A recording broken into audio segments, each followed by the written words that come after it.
The Fort Worth Housing Authority has jurisdiction over Section 8, a government-subsidized rent program for low-income families living in the private sector. But in Fort Worth, there appears to be a catch-22 with the poor caught in the middle. To qualify for a rent subsidy, a poverty-level family must find an apartment within 120 days that meets sanitation standards with rent below the fair market value established for the entire Metroplex by the Department of Housing and Urban Development. For instance, a one-bedroom apartment must be cheaper than $153 a month. And Doug Brewster with the Housing Authority says in Fort Worth that's almost impossible to find. Some 3,500 families have applied for Section 8 in Fort Worth, but only 900 have been housed.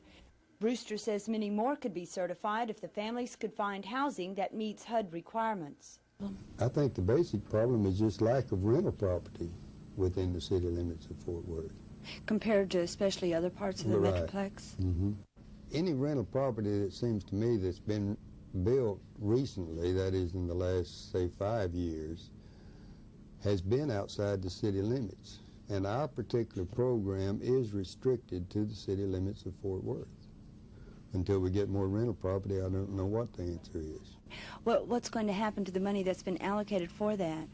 They'll give it to some other city that does need it. How hard have you found it to find a house that qualifies for Section 8?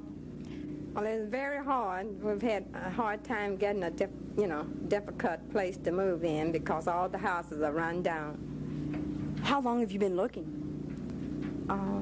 Maybe 2 months. Some has been more expensive. The ones that's run down, they don't want to clean them up and fix them up.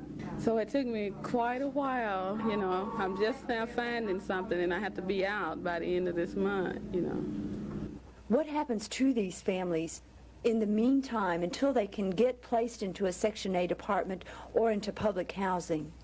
They remain in the units they're in, which many times are substandard. There's really no place for them to go. John Dorkendoff, director of the City Housing Authority, said one simple solution is for HUD to raise the maximum levels on Section 8 rents. Then more low-income families could find apartments that fall within the agency's price range, and federal money set aside for rent subsidies in Fort Worth would not go to waste. Candy Chestnut, the Texas News.